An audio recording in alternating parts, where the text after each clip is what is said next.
new normal. Ya nggak sih, kalau aku inget kayak di Ruth, Esther tuh pernah bilang, mungkin emang kita diciptakan untuk saat-saat seperti ini. Aku jadi mikir itu relate banget, ya nggak sih, antara Bible verse-nya, new normalnya, sama kita sebagai perempuannya. Nah, untuk bahas ini secara lebih lanjut, malam ini YG udah undang seorang Wonder Woman untuk berbagi sama kita. Aku bacain profilnya dulu ya. Kak Grenata Oroh, istri dari Kak Timothy Oroh, ibu dari seorang anak yang lucu banget, aku lihat di Instagramnya, bernama Eliar. Sejak 2015, Kak Gren udah bekerja sebagai tenaga ahli di kantor staf presiden. Kak Grenata merupakan lulusan S1 Hukum UI dan mengambil Master of Governance dari University of Queensland, Australia. Wow, hebat banget. Terus sekarang Kak Grenata juga aktif melayani di Grow Center Church. Yuk, sama-sama kita sambut. Ini dia Kak Grenata Oroh. Boleh lihat lagi Yeay. jempolnya, ore. Hai Kak. Halo, halo. Kita senang banget nih Kakak bisa sharing di YG pada malam hari ini. Kita nggak sabar kalau sekarang tuh kita mau belajar banyak dari Kak Gren. Jadi nanti kalau pertanyaannya agak banyak, mohon dimaklumi ya Kak. Siap. Jadi untuk teman-teman, aku kasih tahu dulu ya. Jadi untuk 40 menit pertama, kita akan gali lebih dalam tentang Wonder Woman di era new normal bersama Kak Gren. Nah, habis itu teman-teman akan ada sesi tanya jawab. Jadi kalau kalian mau tanya, boleh banget chat aja di live chatnya Zoom ini, oke? Oke. Pertanyaan pertama, langsung aja ya Kak. Nah, Ya. Kakak ini kan lulusan UI, terus master degree-nya di luar, di Australia. Boleh tahu nggak Kak, Kakak tuh dulu masa remajanya di mana sih Kak? Apakah Jakarta atau dari luar Jakarta? Oh Boleh ya, cerita sedikit about your youth? boleh. Aku lahir SD, SMP, sampai umur 17 tahun tuh di Ambon. Jadi bukan anak Jakarta sama sekali. Setelah dari Ambon, pas keterima di UI baru pindah ke Jakarta. Nah, baru sejak kuliah itu sampai sekarang terus di Jakarta. Tapi di Ambon itu, jadi berarti sekarang masih sebagian besar hidup aku tuh aku habiskan sebenarnya di daerah sih, di Ambon gitu. Masa-masa youth juga ngabisin lebih banyak di sana. Bahkan sempat ngalamin, kalau kalian pernah dengar, aku nggak tahu, kayaknya kalian masih kecil banget, tahun 99 ada sempat kerusuhan di Ambon, itu heboh banget, kerusuhan besar banget. Itu selama itu 5 sampai 5 tahun lebih berlangsung terus. Nah, aku tuh termasuk kelompok anak-anak yang hidup di masa itu sih. Jadi zaman itu kita ngomong anak-anak kerusuhan gitu. Jadi youth-nya kurang lebih youth-nya berat sih sebenarnya. Jadi nggak santai sama sekali. Sekarang anak-anak sekarang youth main Instagram gitu-gitu. Kita enggak, dulu nggak ada tuh. Gitu. Oke, berarti justru dari apa ya, itu kayak sebuah tempahan ya, sehingga kakak bisa jadi kakak yang seperti ini saat ini. Oke. Betul. Terus Kak, sesuai tema kita malam hari ini kan itu Wonder Woman di era new normal. Menurut kakak, menurut Kak Gren, Wonder Woman tuh apa sih Kak? Boleh nggak kayak jelasin ke kita? Apakah Wonder Woman itu harus selalu terlihat kuat dan terlihat powerful, atau gimana nih menurut kakak tuh Wonder Woman tuh apa gitu? Wonder Woman tuh menurut aku sebenarnya ini yang agak apa ya, agak salah dimengerti oleh banyak orang sebenarnya menurut aku. Jadi perempuan hebat menurut aku itu bukan cuman mereka yang punya karir bagus atau kedudukan di satu organisasi tinggi, atau mereka yang sukses di luar sana gitu. Tapi perempuan hebat tuh sebenarnya menurut aku mereka yang dikasih peran apapun mereka maksimal lakukan itu gitu. Jadi kalau misalnya kita ibu rumah tangga tuh actually menurut aku tuh susah banget, karena aku ngejalanin fase selama ini setelah kuliah tuh kerja terus, giliran habis melahirkan sempat berapa bulan tinggal di rumah, dapat cuti dan ngurusin anak sendiri, waktu itu belum pakai suster, dan sambil ngurusin yang lain sambil itu bener-bener gak gampang menurut aku gitu. Jadi salut banget sama ibu-ibu, perempuan-perempuan yang terpanggil untuk fokus membesarkan anak di rumah, ngurusin suami, ngurusin rumah, itu hebat banget. Terlepas dari perannya apa, sepanjang kita ngejalanin peran itu dengan maksimal menurut aku, sebaik-baiknya bisa kita, itu kita hebat loh, Wonder Woman. Kita itu kalau perempuan itu ya, kalau dibagi 24 jam, laki-laki itu lebih jelas mengerjakan apa aja. Tapi kita, nanti setelah kalian mungkin even menikah dan punya anak, itu hidup kalian tuh beneran pembagiannya tuh banyak banget. Kalau sambil bekerja, ngurusin suami, tapi ngurusin anak juga, ngurusin kerjaan kantor, tapi anak, kalau yang sekarang ibu-ibu di new normal, anak perlu diajarin juga. Jadi kayak perannya tuh banyak banget, tapi selama kalian bisa optimal menjalanin peran itu menurut aku udah Wonder Woman banget sebenarnya. Speaking of kayak gak pernah lemah atau enggak, justru menurut aku mereka yang hebat itu mereka yang tahu kapan untuk being vulnerable sebenarnya. Being vulnerable di depan orang atau di depan suami atau di depan keluarga gitu. Bukan mereka yang selalu acting semua under control. Even me, aku belajar untuk being vulnerable gitu loh. Pengen melakukan ini, bisa ini, tapi ada saat-saatnya aku yang kayak, stres banget nih gitu. Maksudnya Timi melewati masa saya, stres banget di kerjaan banyak banget, Elior ini misalnya kayak waktu yang pasti kayak susah makan gitu-gitu, jadi kayak stresnya bener-bener gitu. Tapi kalau dengan being vulnerable, dengan being open up sih, itu kayak membuka kesempatan untuk datang pertolongan sih sebenarnya, menurut aku. Jadi kadang orang sekitar kita tuh nggak over help karena mereka nggak lihat kalau kita sebenarnya lagi butuh itu gitu. Jadi menurut aku Wonder Woman tuh itu mereka yang bisa optimal menjalankan peran apapun yang mereka lakukan dan nggak takut untuk being themselves, apa adanya, being vulnerable dan lain-lain gitu, tanpa harus berusaha kuat dan cantik dan apa terus-terusan gitu. Gitu sih.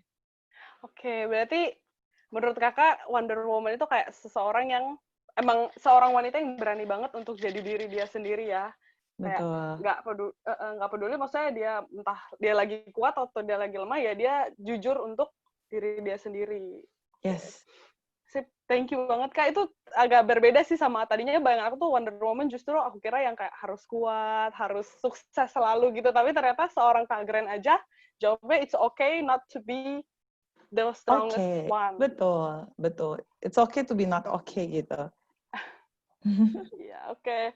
Sip, thank you Kak untuk jawabannya. Tadi kita udah dapet nih yang pengertian new normalnya, pengertian Wonder Woman-nya menurut Kak Gren. Sekarang menurut Kak Gren di new normalnya ini, kan kita nih sedang diperhadapkan dengan yang namanya new normal kan.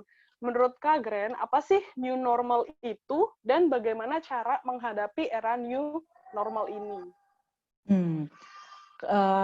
New norm sebenarnya kita tuh sekarang lagi tanpa kita sadari memasuki fase new normal. Fase new normal itu adalah fase kenormalan baru di mana apa yang kita lakukan sekarang itu menjadi hal yang normal buat kita. Kayak sekarang ibadah online. Itu kan hal sebelum fase ini kan kita kayak masa orang beribadah ini online sih.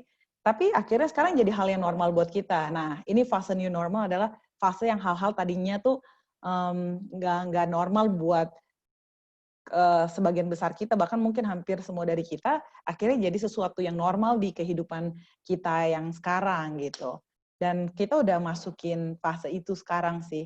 Gimana cara bisa jalanin itu dengan baik? Simply dengan being adaptif sih sebenarnya. Harus being adaptif. Jadi kalau menurut Kak Gren, yang new normal, sesuatu yang tadinya kayak nggak normal, tapi ternyata toh harus kita hadapi, harus menjadi normal, dan ya satu-satunya cara adalah menjadi adaptif. Betul. Ya, maksudnya menerima semua itu gitu ya, Kak.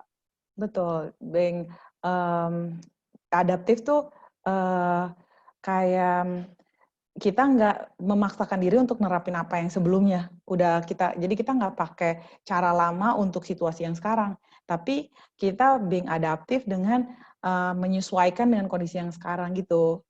Pinter-pinter lihat, kalau kita nggak adaptif, susah. Karena mesti pinter-pinter lihat peluang, pinter-pinter lihat sikon sekarang. Dan aku lihat banyak anak Tuhan tuh udah mulai pintar menjalani itu kan.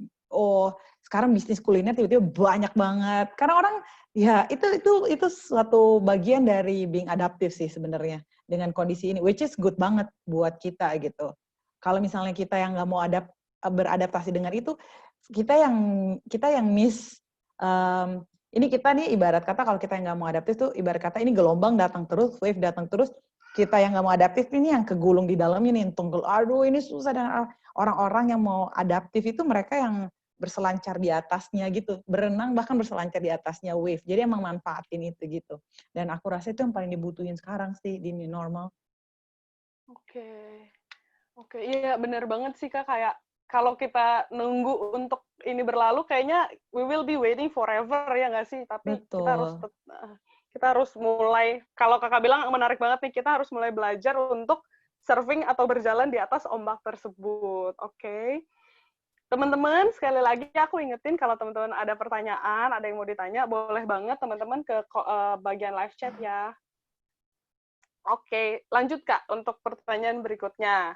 Siap. Tadi aku baca profil Kakak. Kakak tuh sekarang kan tenaga ahli di kantor staf presiden. Boleh cerita nggak sih Kak, gimana tuh awalnya bisa kerja di sana? Karena kalau aku lihat kayaknya Kakak tuh cinta Indonesia banget, ya nggak sih? Iya benar. Boleh Jadi ceritain? boleh. Jadi aku tuh sebenarnya setelah lulus dari UI sempat kerja sebagai lawyer dulu, pengacara di law firm. Kurang lebih beberapa tahun sebelum akhirnya memutuskan sekolah lagi dan ke pemerintahan.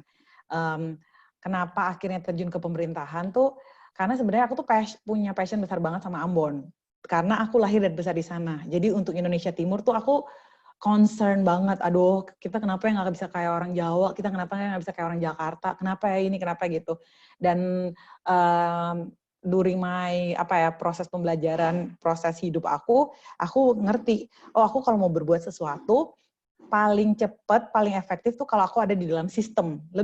Bisa aku melakukan kontribusi di luar, tapi lebih efektif kalau aku ada di dalam sistem. Itu awal mula aku tertarik masuk ke pemerintahan sebenarnya. Mulai belajar itu dan aku ngerti. Beruntungnya aku setelah aku sekolah itu sebenarnya gambling banget belajar Master of Governance and Public Policy waktu itu. Papaku sempat yang kayak, waduh kamu yakin ini S2-nya ini, kamu nggak mau mempertimbangkan hal yang lain-lain dulu. Tapi nggak tahu, itu kayak dorongan ya. Maksudnya emang Tuhan baik banget sih.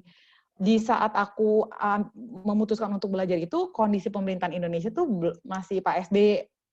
Kita belum lihat tokoh-tokoh kayak Jokowi belum muncul, Pak Ahok belum muncul. Jadi kita tuh masih banyak orang apati sama pemerintah lah. Tapi pas aku pulang sekolah, Tuhan baik banget, semua tuh emang perfect timing tuh bener banget. Pas aku pulang sekolah, itu ada transisi dari Pak SBY selesai 10 tahun pemerintahannya ke Pak Jokowi. Jadi, dan lihat Pak Jokowi ini tuh kayak kasih konfirmasi untuk, wah ini ada harapan nih sebenarnya. Buat aku personally ya. Jadi, terlepas dari pilihan orang-orang, aku personally tuh ngerasa, oh ini ada hope nih buat Indonesia pemerintahan. Nah, aku nggak tahu how to reach untuk kerja buat mereka sebenarnya. Aku nggak tahu. Tapi emang semua rencana Tuhan sih. Aku punya teman dulu di UI, dia tuh kerja sebagai kayak jabatan aku yang sekarang, tenaga ahli, tapi untuk Pak SBY, di kantornya Pak SBY. Nah, ternyata saat Pak Jokowi memimpin, mereka set up kantornya, posisinya dia itu udah terlanjur sign kontrak sama salah satu law firm di Singapura. Dan mereka berharap dia tuh cari penggantinya. Jadi beberapa kandidat dicari untuk dikirimin CV-nya, terus dites segala macam, interview. Jadi dia cari-cari beberapa kandidat untuk gantiin posisi dia yang kira-kira yang harus punya background hukum, sama ngerti kebijakan publik. Pas akhirnya aku salah satu orang yang kandidatnya dia. Jadi itu pas banget. Itu kalau tanya manusia gimana Kak kamu bisa masuk itu, aku nggak bisa bilang itu bukan aku banget. Itu emang Tuhan sih. Makanya kalau firman Tuhan, maksudnya kayak promosi datang dari Tuhan tuh itu benar banget. Kalau misalnya kalian lihat aku 20 tahun lalu, aku tuh cuma anak kerusuhan lah istilahnya. Nggak ada, even papaku sendiri mungkin nggak bisa membayangkan anaknya satu hari kerja di istana istilahnya. Gitu. Tapi makanya kalau Tuhan mau pakai tuh mah Tuhan pakai aja.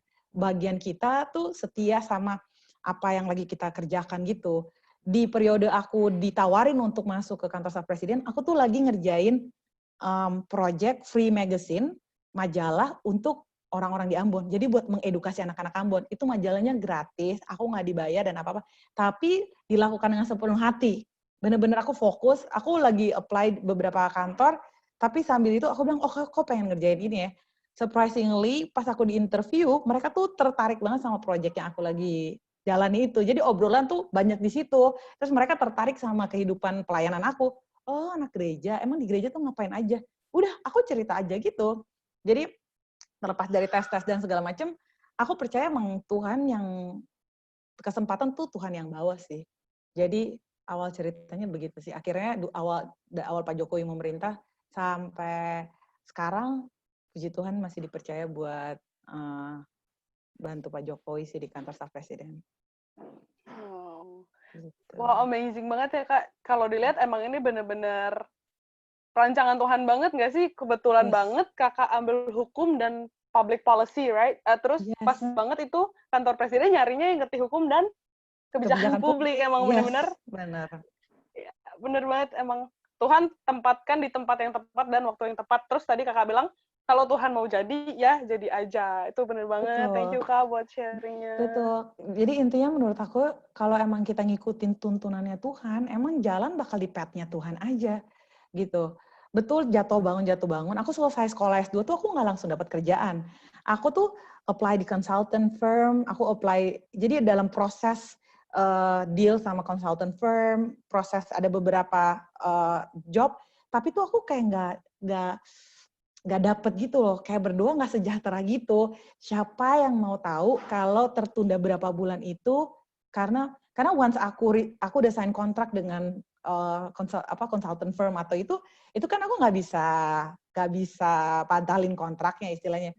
Siapa yang maksudnya bisa banget aku kecewa di bulan-bulan aku belum bekerja itu loh. Tapi emang itu dia sih, emang kalau Tuhan ya, percaya Tuhan emang nggak pernah bohong, Tuhan nggak pernah, percaya sama Tuhan tuh nggak pernah mengecewakan, itu aku percaya itu benar banget sih. Ya. Ya itu emang Tuhan banget sih. Oke, ya bener banget. Jadi buat teman-teman nih, kita ada contoh nyatanya di sini Kak Gren ya, berbulan-bulan kekecewaan, tapi toh ternyata Tuhan jawab dengan sesuatu yang emang pas banget buat Kak Gren. Berarti untuk teman-teman yang saat ini mungkin lagi bergumul, entah soal pekerjaan, keuangan, percintaan, jodoh, semuanya, tetap percaya kayak Kak Gren, ini udah bukti nyata ya. Oke, Kak. Nih, kalau gitu, ini agak sharing-sharing dikit tentang Kakak sebagai tenaga ahli ya, Kak. Boleh nggak, Kak, sharing sedikit kejadian lucu atau mengesankan saat Kakak kerja sebagai staf presiden, yang lucu atau mengesankan gitu? Yang paling, saya dalam proses itu banyak sih ya. Suka dukanya banyak, tapi yang paling terkesan banget tuh sebenarnya ini dan paling absurd saat diminta jadi panitia ngurusin acara 17 Agustus Menteri-Menteri. Jadi itu nggak pernah terjadi di kabinet-kabinet sebelumnya, tapi pas 17 Agustus terakhir sebelum periode pertama Pak Jokowi selesai, setelah itu kan mau pemilihan buat pertempuran berikutnya lagi, Pak Jokowi itu bikin, ayo kita 17-an bareng-bareng. Jadi semua menteri-menteri datang ke Istana Bogor dari subuh-subuh tuh. Nah aku tuh ngurusin acara mereka itu. Jadi menteri-menteri makan kerupuk, Pak Jokowi makan kerupuk, kayak gitu-gitu. Aku itu salah satu yang paling berkesan gitu. Dan yang banyak hal juga, kita dimarahin pas pampres juga, emang pas pampres galak kan sebenarnya. Jadi banyak sih yang berkesan. Pernah juga kerja dari jam 8 pagi hari ini, pulang jam 7 pagi besoknya. Jadi hal yang berkesan, tapi itu nggak lucu sih yang itu. Yang kalau pulang pagi itu nggak lucu. Cuman ya banyak yang berkesan sih. Tapi itu berkesan banget ya Kak, berarti Yes, yes. bikin acara 17-an untuk presiden Menteri. dan para menteri. Iya benar, makan Oke. kerupuk, main itu segala macam, iya. Oke. Oke. Kak, nih aku ambil kesimpulan dikit ya Kak. Kakak ini kan berarti seorang ibu ya saat ini. Seorang Betul. pekerja juga, pekerja untuk presiden, sebagai pelayan Tuhan juga. Menurut aku you are a Wonder Woman. Apalagi setelah kayak ketemu, maksudnya lihat di Zoom ternyata Kakak tuh ramah banget, ya kan? Di balik ini semua, siapa sih yang membuat Kakak menjadi diri Kakak hari ini? Dan siapa yang membuat Kakak bertahan dan berusaha untuk terus maju gitu. Kayak apakah maksudnya apakah Tuhan dan keluarga ataukah ada orang-orang lain yang membuat diri Kakak seperti ini saat ini? Iya. Sebenarnya kalau Tuhan definitely ya, Tuhan lewat proses-prosesnya ya. Tapi yang paling influence hidup aku orang terdekat sih. Jadi emang keluarga, circle teman pelayanan, orang terdekat. Jadi pacar akhirnya, suami saat ini, emang semua tuh orang terdekat punya porsi kontribusi-kontribusi. Jadi orang-orang terdekat ini kenapa mereka yang mempengaruhi aku, karena mereka sebenarnya actually yang invest hidupnya mereka di aku gitu. Jadi kalau aku spend hari-hari aku di gereja, aku spend masa muda aku di gereja, terus sama keluargaku dan lain-lain, mereka-mereka ini actually sih yang bentuk aku jadi aku yang hari ini gitu. Makanya aku bilang, aku tuh selalu ingetin anak-anak muda youth di gerejaku, di Ambon, di mana choose your friends wisely gitu. Kalian tuh nggak pernah tahu influence apa yang masuk ke kalian gitu tanpa kalian sadari gitu. Even Alkitab kan bilang duduk dengan orang bijaksana dan jadi bijak gitu, duduk dengan orang bebal jadi bebal gitu. Jadi emang hati-hati pilih orang terdekat kalian gitu, dan karena mereka-mereka itu tuh yang akan kasih pengaruh paling besar buat hidup kalian, buat kalian bakal jadi apa dan lain-lain gitu. Dan itu aku bersyukur buat itu, tapi definitely proses yang bikin tetap grounded sih. Jadi emang nggak kehidupan tuh, kalau kehidupan gini terus, itu tuh aku bilang itu juga nggak sehat buat kita, siapapun itu ya. Kalau kehidupan tuh kayak nggak ada proses dan gini terus gitu. Yang sehat menurut aku pribadi tuh emang yang gini, yang kamu jatuh turun lagi tapi kamu ada naiknya. Ujung-ujungnya kalau kamu lihat grafiknya kamu tetap naik tapi kamu ada jatuhnya. Itu tuh aku percaya proses susah, hidup yang susah itu bikin kita tetap grounded. Kalau kita nggak pernah ngalamin itu, once kita ada di titik yang tinggi, itu gampang banget untuk kita lupa gitu loh. Karena akarnya nggak kuat gitu.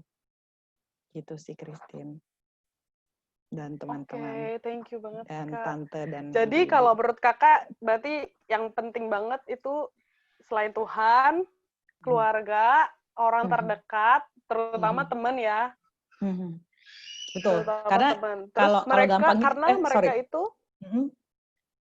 Sorry, iya ya sorry. apa? Karena cara gampang ngertinya gini, Tuhan, karena vision itu datang dari Tuhan. Kamu nggak bisa tanya, kamu mau jadi apa, calling hidup kamu mau apa, sama papa kamu, mama kamu, temen, nggak bisa. Yang bisa kasih tahu kamu itu cuman orang yang, itu pribadi yang ciptain kamu, which is Tuhan. Jadi, gampang mengertinya gitu. Kenapa Tuhan nomor satu? Karena vision datang dari Tuhan. Tapi, during our process untuk sampai ke vision itu kan perjalanan. Nah, itu kita dipengaruhi oleh orang-orang yang mau lari bareng kita untuk sampai ke vision itu gitu. Kalau kamu nggak punya temen, orang bilang kan kita bisa lari cepat sendiri, tapi kalau butuh lari lama ke vision, kita butuh orang-orang yang support kita gitu. Kalau kamu lari di tengah proses kamu ke vision dan nggak ada orang terdekat kamu yang, nah ini gampang buat ngertinya, untuk yang kayak, come on Granata, you can do it, Granata enggak, terlepas orang bilang gini-gini, no bisa Granata, papa percaya kamu ini, pacarku yang takut Tuhan saat itu, ayo let's pray nih, kok aku fail di sini ya, let's pray about it gitu. Itu orang-orangnya ya, itu penting tuh orang-orang yang kamu pilih, orang terdekat kamu yang lari bareng kamu buat ke vision itu. Ya, ya benar banget Kak. Berarti ini jelas banget sih Kak, visionnya dari Tuhan, tapi untuk sampai ke vision itu ada orang-orang sekitar kita yang yang mendukung atau nggak mendukung, ya itu tergantung kitanya pilih mereka yang seperti apa gitu kan. Oke, thank you Kak. Pertanyaan terakhir nih. Siap. Ada pesan nggak sih Kak buat kita, terlebih buat anak-anak muda sekarang nih yang lagi berkarir dan mengejar pendidikan untuk menghadapi hari-hari ke depan? Pesan aku tuh cuman satu, setia sama apapun yang dipercayakan di tangan kita sih sebenarnya. Kalau sekarang Tuhan masih percayakan kita untuk bisnis kuliner dengan followers 110 atau bahkan 76, setia sama itu. Kamu nggak pernah tahu apa apa ya apa yang bisa terjadi sama itu gitu. Misalnya even Bible bilang setia sama hal kecil, baru Tuhan percayakan hal besar. There is no way kamu nggak bisa handle bisnis kecil itu dan Tuhan percayakan bisnis besar dengan karyawan ratusan. Kalau bisnis kecil itu tuh kamu nggak bisa jalanin. Sekarang pekerjaannya, oh Kak, tapi gue kerjanya cuma sekretaris nih Kak. Setia sama itu. Kalian nggak mungkin Tuhan percayakan jadi bos kalau kalian tuh jadi ngurusin printelan, administrasi dan itu aja tuh gak bisa gitu. Maksudnya, dan kalian expect untuk, tapi aku mau jadi presiden, Kak. Tapi kayak sekarang kayak jadi sekretaris aja gak becus gitu. Sorry, ini kayak kasar-kasarnya kayak gitu. Tapi prinsipnya tuh setia sama hal yang kecil sih. Itu satu, itu pesan aku. Terus yang kedua, knowing your season. How do we know our season? Maksudnya kita lagi ada di season mana, ya itu punya hubungan yang akrab sama Tuhan. Kenapa knowing our season ini penting? Karena tuh ada masa-masanya, ini aku alamin juga gitu. Kalau aku nggak tahu season aku bisa masa muda aku pakai buat kerja terus, kerja. Aduh nggak usah. Terus aku nggak tahu aku nikahnya kapan, apa-apa segala macam gitu loh. Atau aku setelah aku nikah udah enak nih sama Timi, berdua aja. Udah, kita gini aja nih, berdua aja terus gitu.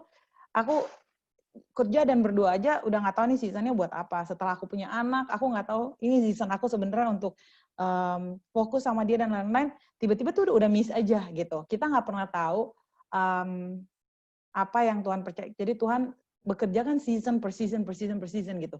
Kamu lulus season ini dan selanjutnya. Kalau kita nggak tahu kita lagi ada di season mana sekarang, kita bisa pakai cara yang salah gitu. Misalnya sekarang kita lagi di winter, tapi kita nggak tahu kita lagi di winter, kita pakai tank top kayak kita lagi di summer aja, kayak musim panas. Nah, hal-hal gitu yang bikin kita sakit gitu. Kita pikir tuh ini salah Tuhan semua, padahal simply karena kita nggak tahu kita lagi di season apa, istilahnya kayak gitu. Kayak, Tuhan gue kerja, gue nggak punya jodoh, ini apa. Tapi ya kayak kita nggak pernah benar-benar open up dan make friends dengan orang-orang yang di luar teman-teman kita sendiri mungkin gitu kan. Jadi kayak, always know your season gitu. Itu dan kita tahu season kita di mana tuh emang mesti peka sama itu gitu. Gitu sih. Itu salah satu pesan aku. Dan oh ya, ini yang terakhir, kalau kamu tanya moto hidup ke aku, walaupun nggak ditanyain, tapi aku selalu ingetin anak-anak temen. Ini karena ini pesan yang wise banget menurut aku. Jangan sampai apa yang baik menurut kita menghalangi yang terbaik dari Tuhan. Itu yang aku percaya. Kamu bisa terapin itu dalam seluruh aspek kehidupan kamu. Pekerjaan, pasangan hidup, apa yang baik menurut kita menghalangi apa yang terbaik dari Tuhan yang sebenarnya Tuhan mau kasih. Pekerjaan, pasangan hidup, anything, kamu bisa praktekin itu gitu. Itu yang selalu aku kayak ingetin ke anak-anak yang lebih muda dari aku setiap aku punya kesempatan untuk gitu. Oke, thank you Kak buat pesannya. Jadi tadi kalau menurut Kak Gren, pesannya setia sama apapun yang dipercayakan di tangan kita saat ini. Sama yang kedua, kita harus tahu our season. Kita harus tahu musim di hidup kita, ya nggak sih? Sama dapat bonus moto Kak Gren tadi tuh. Jangan sampai apa yang baik menurut kita menghalangi apa yang terbaik dari Tuhan. Wow, amazing banget Kak. Thank you buat sharingnya. Sama-sama, Nah sekarang ikutan. Teman-teman boleh lihat jempolnya, boleh lihat tepuk tangannya buat Kak Gren. Thank you Kak buat sharingnya. Oke, sekarang nih buat sesi tanya jawab, teman-teman yang kalau mau tanya boleh komen di live chat. Tunggu aku lihat dulu Kak. Ini ada satu pertanyaan nih dari Diana. Setia sama apa? Sorry. Dari Diana Madeline mau tanya, Kak mau tanya sebagai wanita yang kebanyakan pakai perasaan, hal apa aja sih yang perlu kita jauhin atau buang supaya bisa jadi Wonder Woman yang kita bahas ini? Yang perlu kita jauhkan adalah toxic. Apa itu toxic? Orang-orang yang toxic, tontonan-tontonan yang toxic, bacaan-bacaan yang toxic, apa ya? Even di Instagram ini aku dapat sebenarnya dari Timi, itu gampang banget. Itu cut it off, stop semuanya. Kalau kamu ngerasa Instagram jadi toxic buat kamu, stop Instagram. Kalau kamu ngerasa teman baik kamu nih, aduh ini nggak suportif banget, stop, cut it off gitu. Pokoknya lepaskan hidup dari toxic sebenarnya gitu. Kalau kamu ngerasa pasangan kamu, relationship kamu sama pasangan pacar ya, kalau pacar maksudnya atau orang yang kalian lagi deket itu toxic, let it go gitu. Ini nggak berlaku untuk suami istri by the way. Itu kalau di dalam suami istri kita harus work it out gitu supaya itu jadi works kan.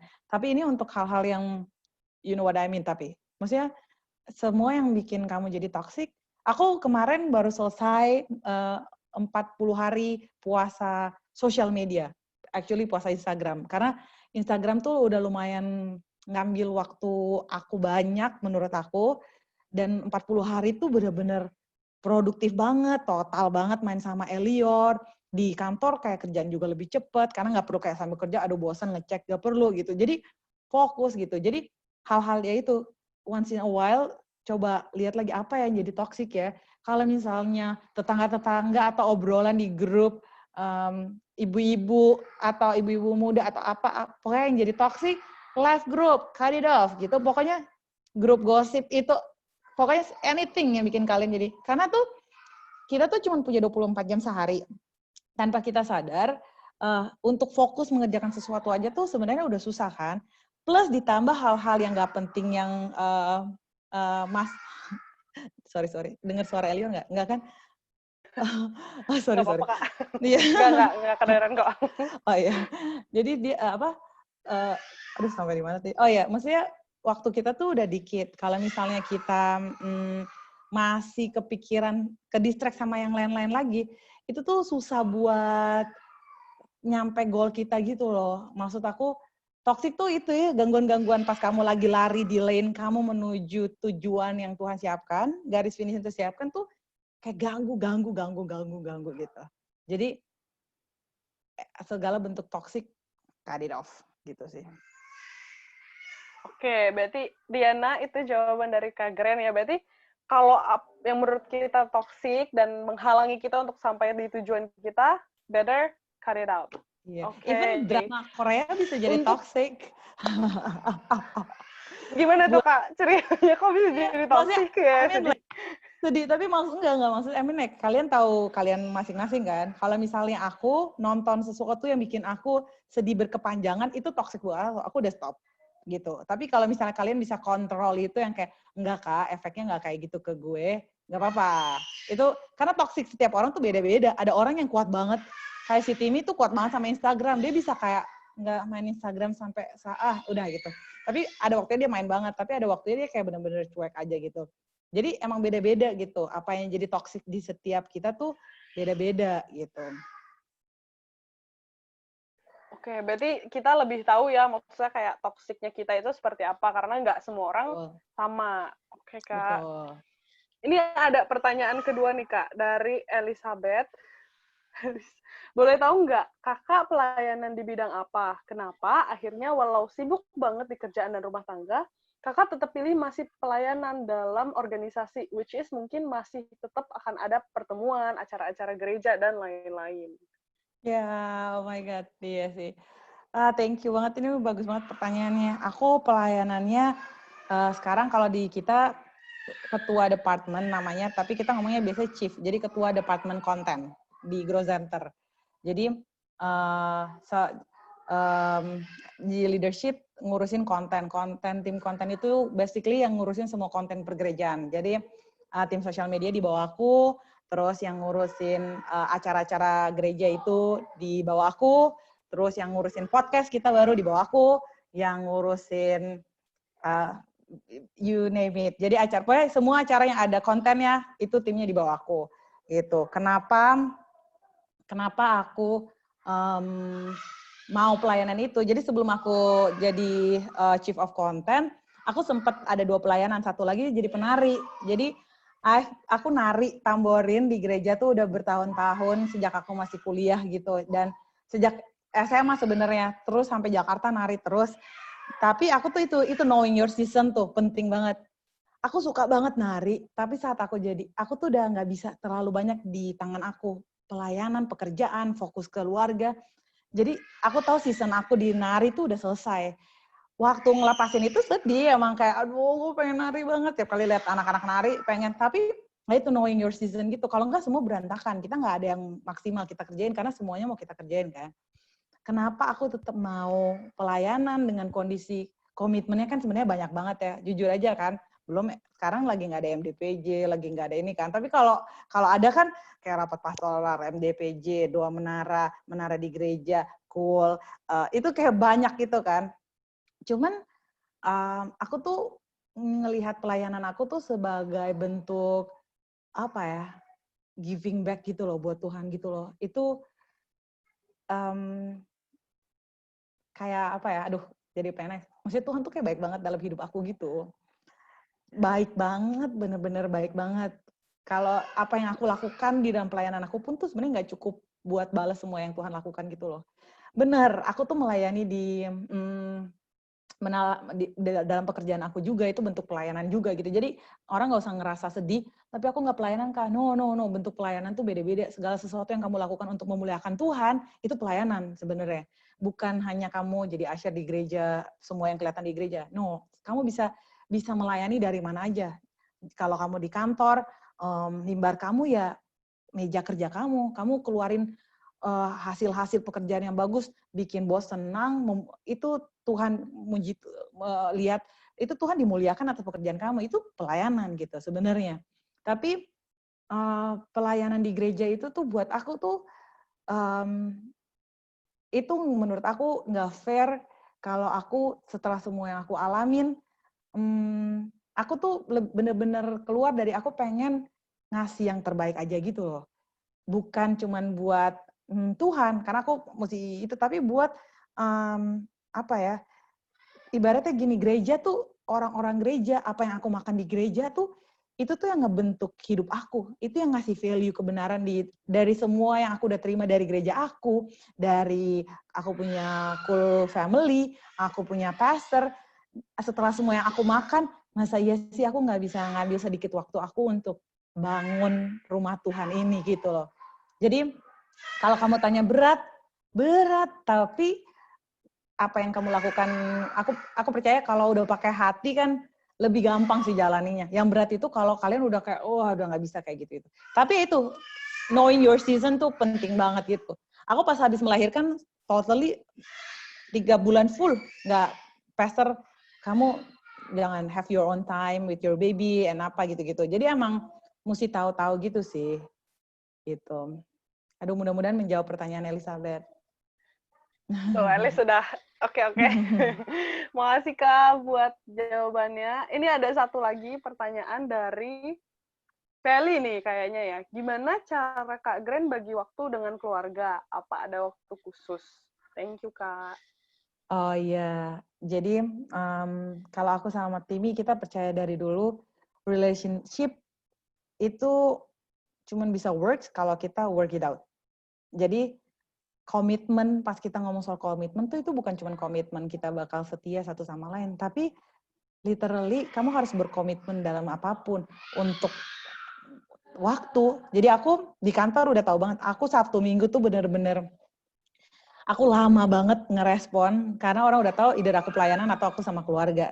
Atau di atas jam 7 malam itu aku lebih, bos aku udah yang kayak, kadang tuh kayak WhatsApp aku nggak balas, mesti ditelepon dulu gitu. Karena udah nih Elior nih, ini waktunya buat Elior gitu. Atau pagi sebelum kantor, Sabtu Minggu gitu. Jadi bahkan aku sama Timi di tengah kesibukan kita berdua, selalu tuh berusaha ambil waktu untuk pas Elior tidur tuh duduk berdua di meja makan, ngobrol sebenarnya.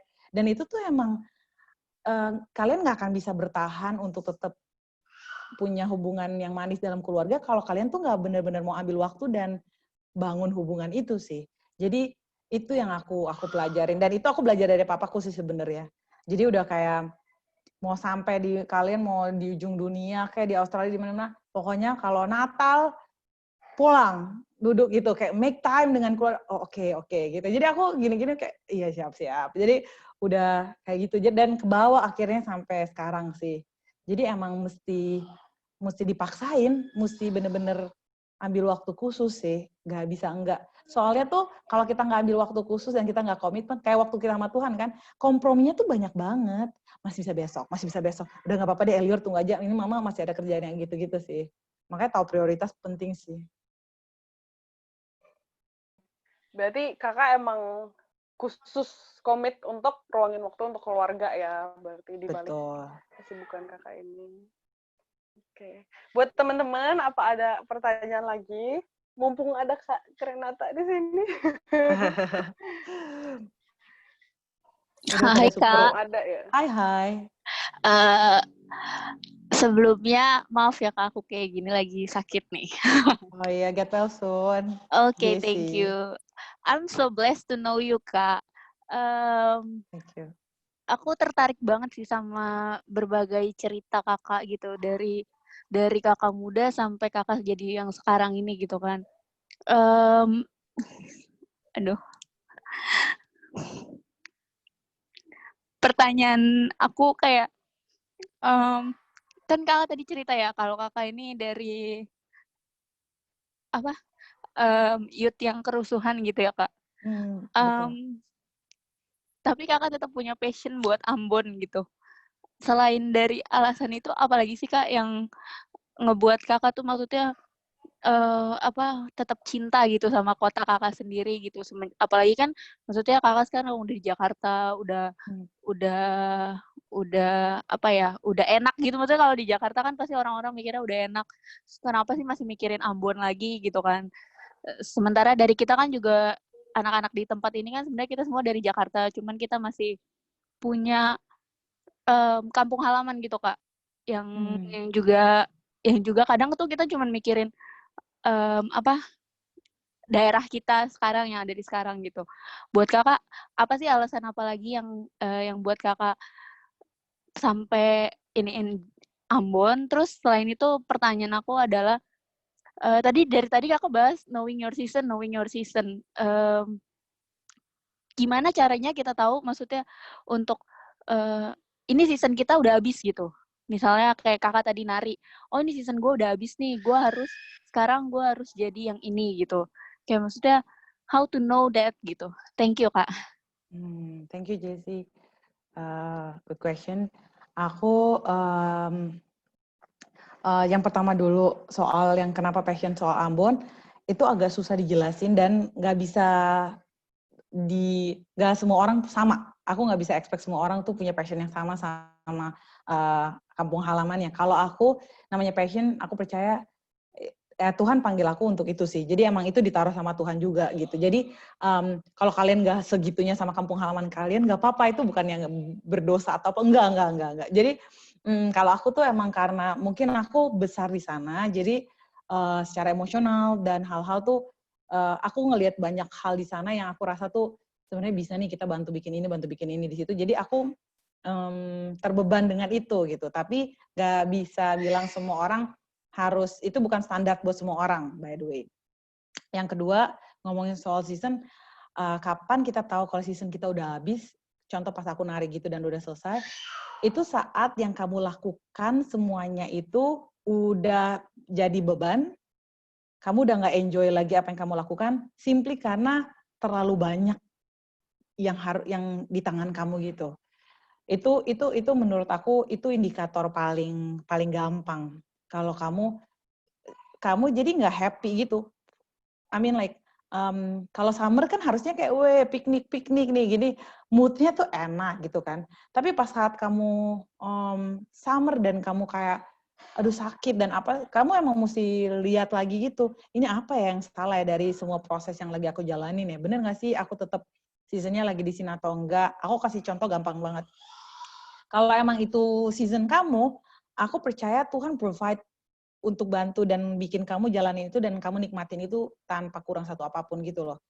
Contohnya gini, setelah aku melahirkan, aku sempat ada di fase untuk berhenti kerjanya aja nih, di mindset aku tuh, aduh berhenti kerja. Semua orang tuh sempet yang kayak, wah lu parah banget lu, ini orang susah banget dapat kerjaan kayak gini-gini. Tapi aku pikir di saat itu tuh anak aku tuh prioritas aku gitu. Itu aku ngebayanginnya kayak gitu tadinya pas aku mau itu. Karena aku tuh kayak nggak tahu dia akan besar dengan siapa gitu. Anak aku kalau aku pergi kerja gitu. Dan ternyata tuh Tuhan baik banget. Tuhan tempatkan susternya dia yang sampai sekarang, dari dia lahir sampai sekarang, itu tuh orangnya baik banget, sayang banget sama dia, yang bener-bener aku pakai CCTV di rumah, tapi yang aku lihat banget kalau ini orang bener-bener emang Tuhan tempatkan buat jaga anak aku gitu loh. Di situ aku tahu kalau Tuhan masih izinkan aku buat kerja sebenarnya gitu. Karena aku percaya Tuhan nggak akan bikin kita di persimpangan yang bikin kita tuh bingung gitu loh. Tuhan gimana nih? Terus kayak aku maksa tetap kerja tapi anak aku terlantar gitu. Itu nggak mungkin gitu. Saat akhirnya kamu bisa dapat semuanya, aku percaya itu masih itu kamu on the right season. Itu season kamu masih itu. Makanya aku percaya Tuhan masih izinkan aku buat kerja karena Tuhan kasih orang untuk jaga yang benar-benar sayang, yang cocok dengan semua, yang banyak hal lah. Terus tiba-tiba Tuhan kasih kemudahan-kemudahan untuk kayak kalau pulang kantor aku bisa on time dan sampai rumah biar cepat, melanjutkan kerjaan sampai malam pun nggak apa-apa. Yang penting aku punya waktu sama anak aku dulu di rumah. Terus tiba-tiba maksudnya terus kayak belum apa-apa tuh kayak work from home sekarang kayak hampir 3 bulan, lebih kayak aku bisa lihat dia bertumbuh gitu. Tanpa aku percaya sih Tuhan kalau emang itu season kamu tuh nggak akan membebankan kamu dan memberatkan kamu gitu.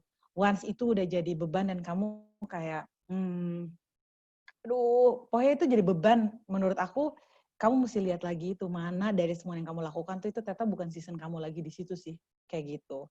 Kayak misalnya, soal youth sih sebenarnya. Ada anak-anak di gereja, bahkan di gereja aku yang harusnya mereka udah nggak boleh youth. Kenapa season tuh penting? Karena makanannya kan beda.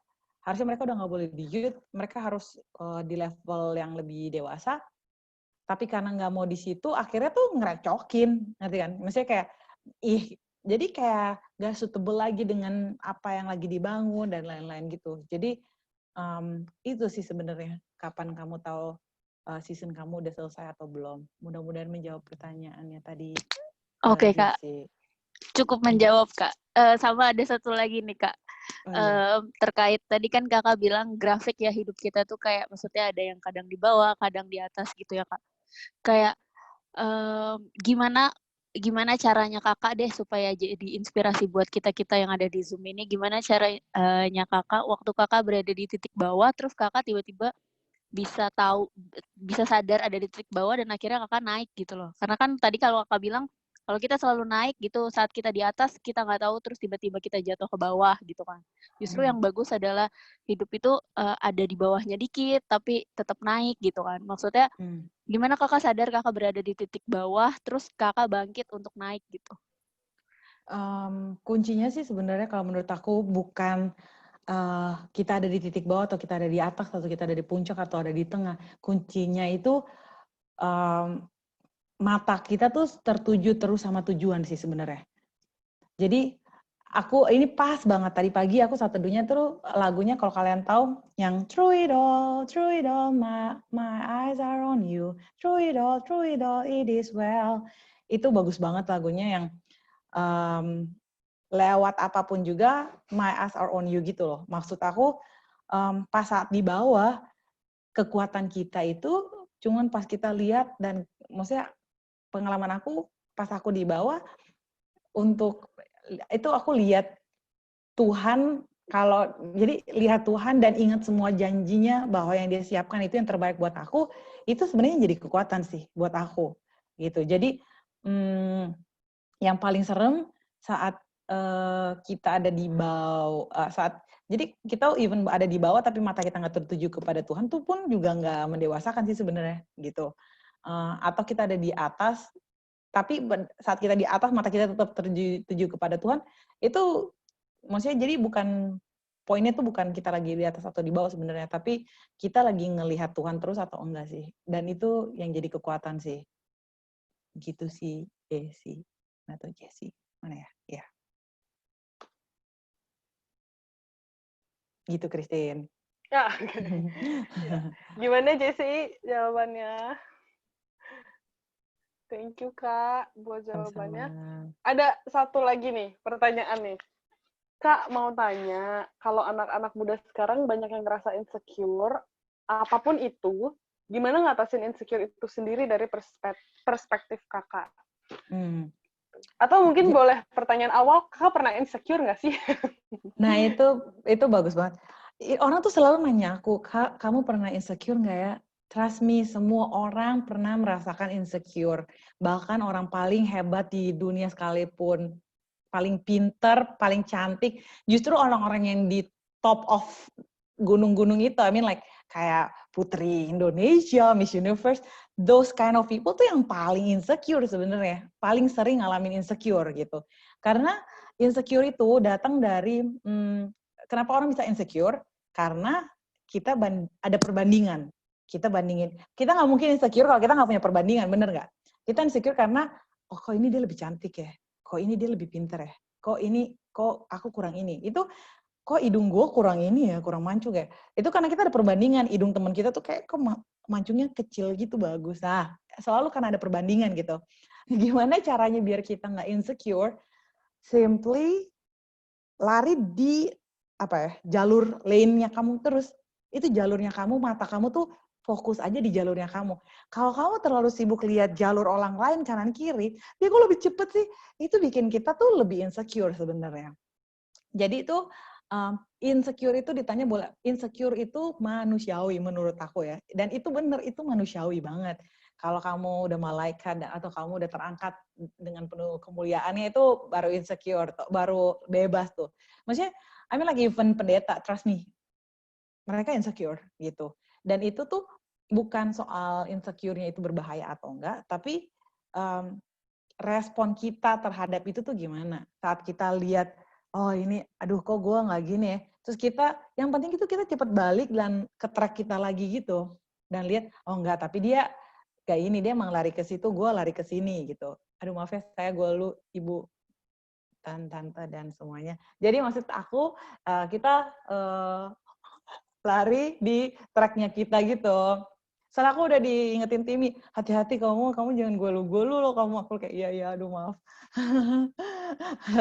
Jadi kayak gitu kurang lebih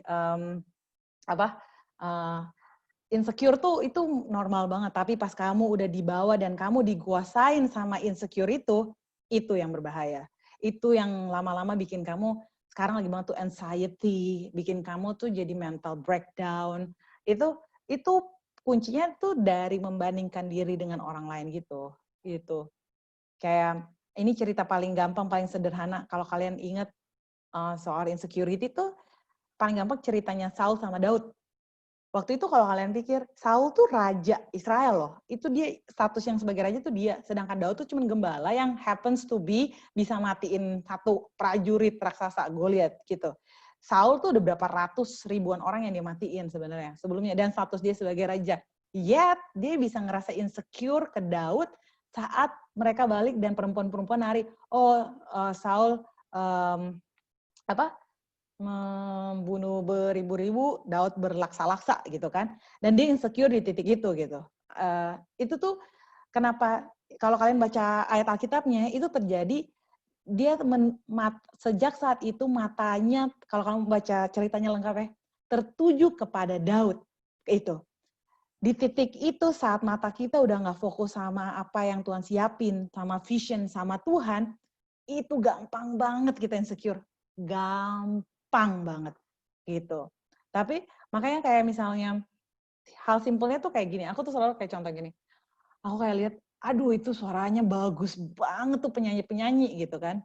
Dalam hati, aduh kenapa gue nggak kayak gitu, pada gue Ambon gitu-gitu kan. So, kayak, wah kenapa Ambon-Ambon yang lain lebih bagus gitu-gitu. Tapi itu tuh kalau aku fokus, contoh ya, kebetulan teman aku tuh penyanyi, namanya Monita, kalau kalian tahu. Nah aku kalau lihat, aduh Monita tuh bagus banget suaranya. Kalau aku fokus sama dia, itu tuh aku bisa insecure temenan sama dia gitu. Tapi aku tahu dia tuh terpanggil di situ. Suara dia harus bagus karena Tuhan mau pakai dia tuh di jalur di dunia musik, mau memuliakan nama Tuhan di dunia musik. Tuhan mau pakai aku untuk memuliakan namanya di dunia pemerintahan. Kagak perlu aku suara bagus di dunia pemerintahan gitu loh. Jadi udah aku lari aja. Jadi aku fokus aja tuh sama mereka. Kalau misalnya, tapi Kak, maksudnya kayak gini, makanya kalau orang kadang kayak sharing, Kak Green sharing, aku bilang, gak usah mau jadi kayak aku. Maksud aku gitu. Kalau kalian semua mau jadi kerja buat pemerintah, kerja di istana, siapa yang mau menguasai dunia bisnis? Siapa yang mau menguasai dunia seni? Siapa yang mau menguasai gitu? Jadi fokusnya itu tuh, kita tuh lari sama apa yang Tuhan siapkan ke kita. Itu kunci biar kita nggak insecure. Balik lagi, pas kita lihat, aduh tapi dia gini, nah balik ke track kita. Oh iya benar, tapi kita bisa nih lari ke ini. Enggak, Tuhan siapkan aku ini, makanya Tuhan siapin aku di pemerintahan, makanya aku vokal ngomongnya kayak gitu. Gak perlu suara bagus, yang penting vokal gitu. Terus kayak gitu-gitu, hal-hal kayak gitu sih sebenarnya. Mudah-mudahan menjawab pertanyaannya. Oke, gimana Feli? Oke, Yeay. mantap ya. Aduh Kak, thank you banget buat Sama-sama. semua jawabannya kayaknya terjawab deh, semua pertanyaannya terjawab ya, teman-teman. Teman-teman ada pertanyaan lagi buat Kak Grenata, ini mumpung ada kesempatannya, boleh tanya langsung kayak Jessie tadi. Enggak ya, enggak ada ya. Berarti, oke, itu Diana bilang, keren Kak, makasih banget buat sharingnya. Ya, itu kayaknya suara hati kita semua deh Kak. Thank you. Buat Feli, apa ada lagi Feli yang mau ditambahin? Udah cukup, bagus banget Kak. Menjawab kebutuhan kita semua. Paling ini sih Kak yang terakhir. Boleh rangkumin dari semua yang Kakak obrolin ke kita, atau pesan buat anak-anak muda di YG, gitu aja sih. Kesan, oke.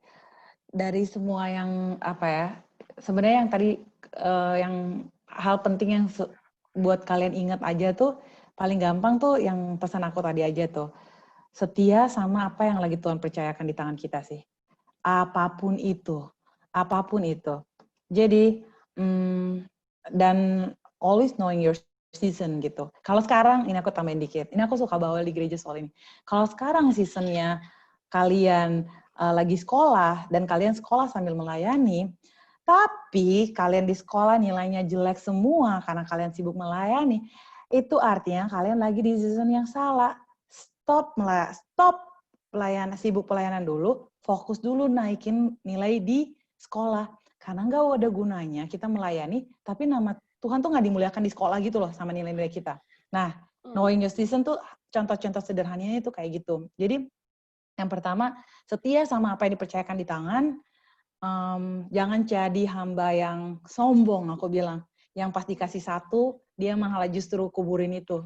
Nggak mau nih cuma dipercayakan jualan ini, nggak mau nih dipercayakan cuma jual bakmi, nggak mau nih cuma dipercayakan buat jadi pegawai di sini gitu.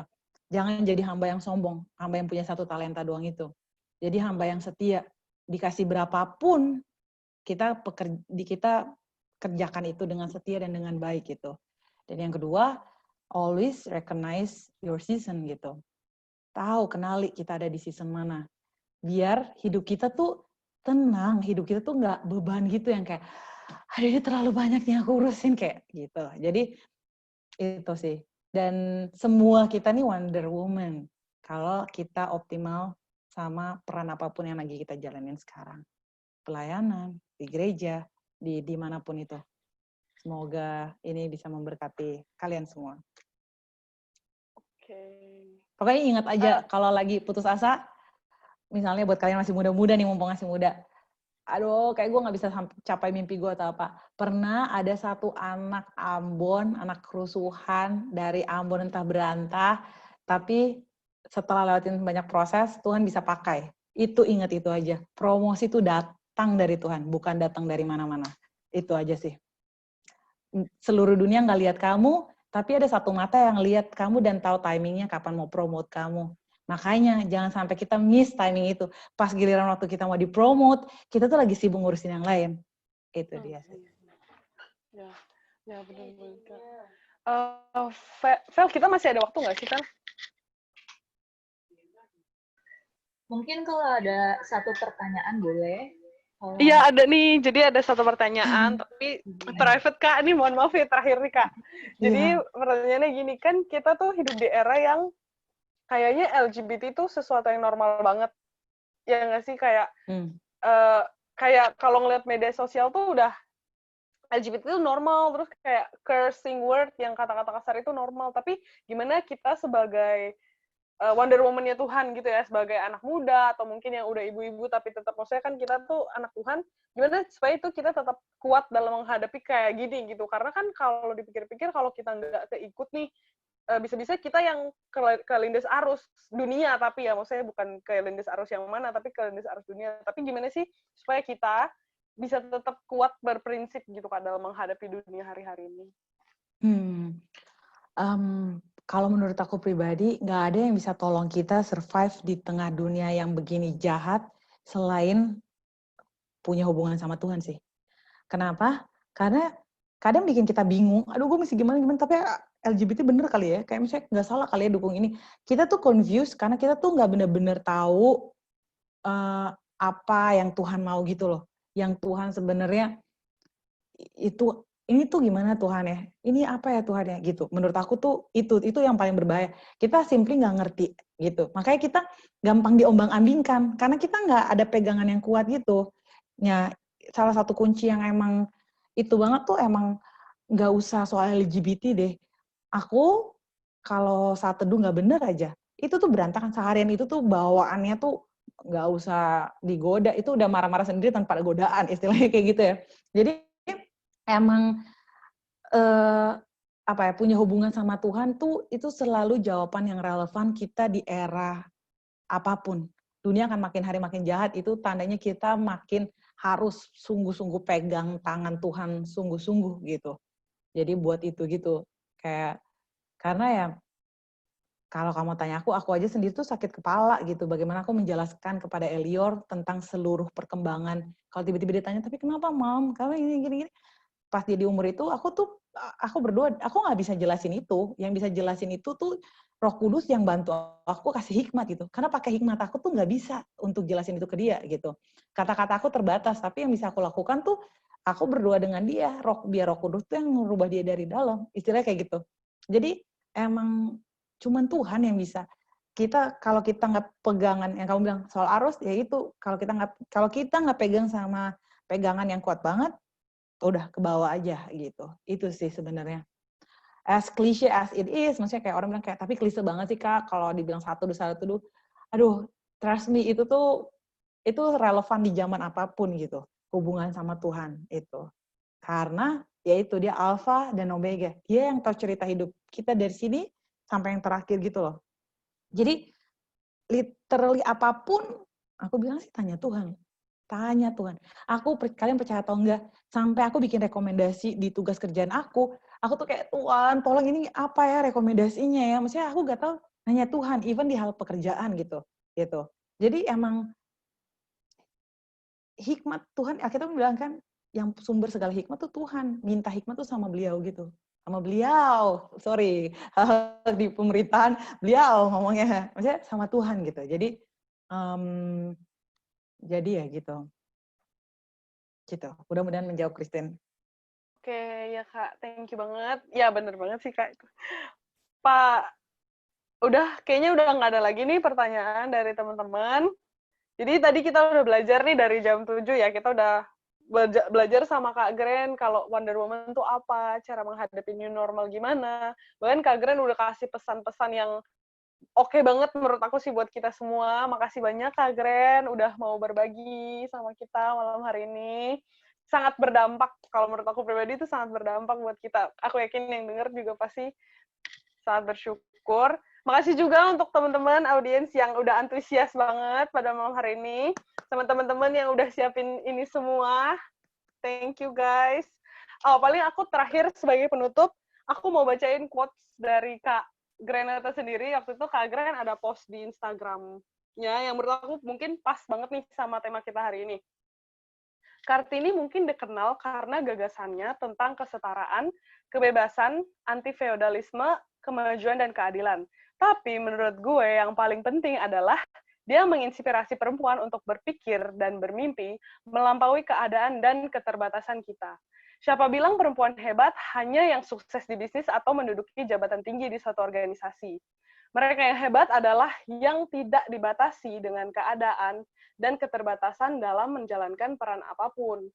Menurut gue, mereka yang kerja keras membanting tulang membesarkan anak karena ditinggal suami, sampai lulus sekolah dan sukses, sama hebatnya dengan Menteri Keuangan yang punya kebijakan-kebijakan inovasi untuk memastikan negara tidak mengalami krisis ekonomi.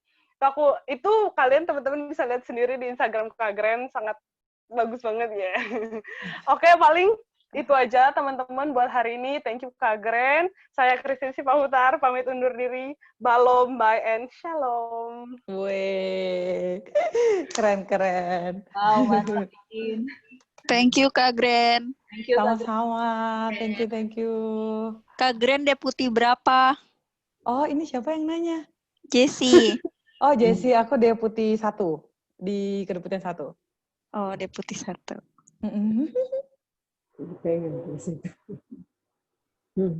Thank you, Kak. Sama-sama. Terima kasih juga semuanya. Thank you, Feli, for having me. Jadi ini aku gimana nih setelah ini? Teman-teman foto boleh buka unmute-nya sama-sama bilang thank you. Thank you. Thank you, Kak. Thank you Kak Gren. Thank you. Oke, terima kasih Fel juga. nggak foto bareng Fel? Ya, Foto. Elis boleh Foto dulu apa berdoa dulu nih? berdoa dulu deh ya. Berdoa dulu ya buat Kak Gren ya. Oke, yuk teman-teman kita sama-sama berdoa. Tuhan, terima kasih ya Tuhan, kalau hari ini kami boleh sama-sama belajar ya Tuhan, jadi Wonder Woman-nya Tuhan, di era new normal Tuhan, yang Tuhan pakai juga dahsyat ya Tuhan, dan setiap kami ya Tuhan, ketika Tuhan tempatkan kami di bidang kami, jadi ibu rumah tangga Tuhan, di pekerjaan kami, di kuliah kami ya Tuhan, apapun Tuhan yang Tuhan percayakan sama kami, ketika kami bisa bertanggung jawab Tuhan, setiap kami sudah jadi Wonder Woman-nya Tuhan, Tuhan kasih kami hikmat lebih lagi ya Tuhan, Tuhan kami juga mau berdoa ya Tuhan, buat Kak Gren Tuhan, terima kasih ya Tuhan, kalau Engkau boleh kirimkan ke tengah-tengah kami ya Tuhan, anak perempuan kesayangan Tuhan, untuk kasih kami pembelajaran Tuhan yang bagus banget Tuhan malam hari ini ya Tuhan. Kami berdoa ya Tuhan buat Kak Gren dan keluarga, buat Kak Timi, juga buat Elior ya Tuhan. Tuhan Kau yang bawa terus Tuhan keluarga ini naik ya Tuhan. Kau yang berkati Tuhan dalam pekerjaan, bisnis Tuhan, keluarganya ya Tuhan. Kau juga bawa lebih dahsyat lagi dalam pelayanannya ya Tuhan. Berkati juga ya Tuhan keluarga ini supaya boleh jadi banyak berkat Tuhan buat banyak keluarga-keluarga lainnya ya Tuhan. Apapun Tuhan yang mereka kerjakan Tuhan, Tuhan yang buat berhasil dan beruntung ya Tuhan. Tuhan juga berkati buat kesehatannya Tuhan, penyertaan Tuhan sempurna ya Tuhan buat keluarga ini ya Tuhan.